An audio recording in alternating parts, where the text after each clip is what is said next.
ક્યારની કહું છું લગ્ન કર લો લગ્ન કર લો, પણ કોઈ મારી વાત સાંભળતું જ નથી. લગ્ન કરી લે તો મારે એટલું કામમાં ઓછું ને, કેટલું કામ મારે જ બધું એકલાને હાથે કરવું પડે. સથવારો તો ખરો, કોઈ માને તો ને. હું તને કહેવાનો જ હતો કે હું બીજા લગ્ન કરી લઉં એમ, પણ તને પછી મેં કીધું નહીં, કારણ કે આપણે બાંધવાનું થાય ને તું ઝઘડો કર, એટલે પછી મેં તને કીધું નહીં. એવું?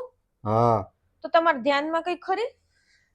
હા છે ને, તારી ઓલી ફ્રેન્ડ નહોતી પ્રિયા અને નેહા, એની યાર તારી બને બહુ છે ને, તમારી બેને સારી દોસ્તી છે, તમારે ઝઘડોય નહીં થાય અને મને બહુ ગમે છે.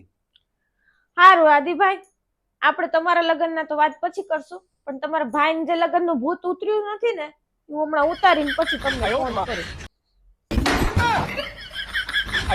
કોની જોડે લગ્ન કરવા તમારે? તું કહેતી હતી ને કોની જોડે લગ્ન કરવા? હવે લગ્ન કરવાના હોય? ઓય, તમને ખબર છે મેં સમાચારમાં હમણાં જોયું કે એક પતિએ છે ને એની પત્નીને વેચી નાખી બુલેટ લેવામાં. બોલ, આવું તો નહીં કરાય ને? તમે મારી જોડે કરશો એવું?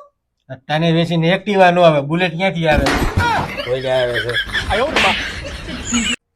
ઓય, એવો તો કેવો કાયદો છે કે મારે જ કાયમ તમને રસોઈ કરીને જમાડવાનો? અરે ગાંડી, દુનિયાનો નિયમ છે કે કેદીને તો સરકાર જ જમાડે. હા